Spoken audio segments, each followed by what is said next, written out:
Hey guys, Murphy's Laser here. Basically, I've been seeing a lot of people adding effects to their dueling videos, which is really awesome. It gives your video a little bit more of appeal rather than just two people playing Yu-Gi-Oh, which could be good sometimes. You know, just keeping it basic is fine. But what I'm seeing a lot of people doing is really basic stuff, which is fine. You have to start somewhere. Everybody starts at the beginning. So what I'm basically going to do is I'm going to show you a few effects you can add into your videos and basically give them a little more appeal than they already have. And I'm not saying that people's videos are bad or anything, because that's really rude. I wouldn't want somebody to say, "Oh, your video's trash" or whatever.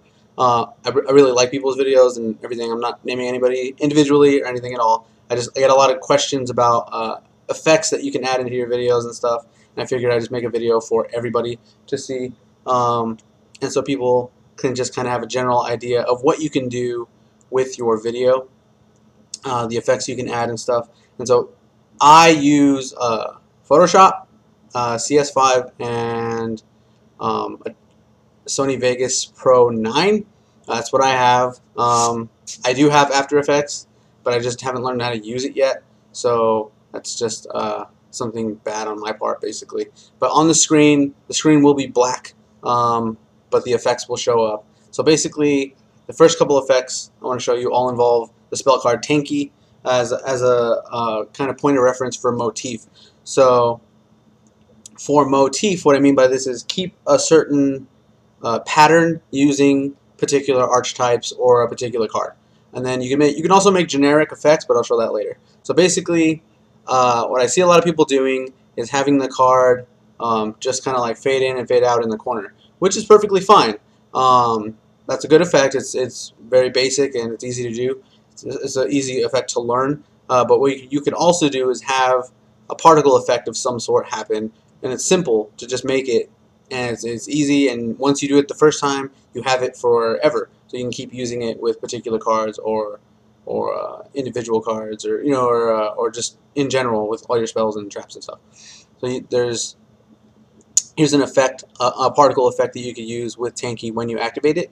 You could also make the edges glow of the spell orange, since it's like fire.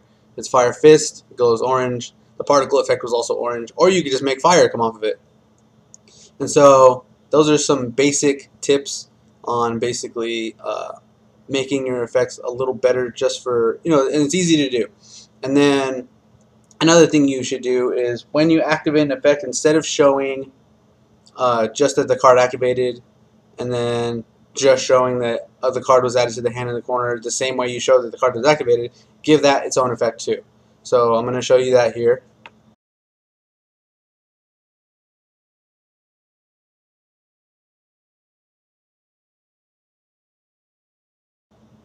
Another thing that I see often is people activating monster effects the same way that they activate everything else, which is fine. If you want to do it all basic, you can do that. But just give kind of some kind of reference that an effect was activated. So you would show the monster's effect being activated, and then you would show what its effect does. For this example, I'm going to be using Machina Gear Frame and Machina Fortress. So when Machina Gear Frame activates, you would add Machina Fortress to your hand, showing that the effect activated and that you added it to the hand. And you can do this with a multitude of monsters. You also want to do this with traps. When you activate them, you want to show that you paid their cost, whatever. So basically, if it's a life point pay, you would just show that you took the damage or whatever. You paid the life points. A minus with red text that floats up or whatever, something like that. But you want to show that you discarded for the cost. And for this example, I'm going to be using Divine Wrath and Title. So you can come up with your own effects for the traps, or you can copy these ones. I don't really care. If you can learn how to do it and then copy them. I may put out a tutorial showing how to do this. But basically, you show that the effect activated, and then you show that you paid the cost also.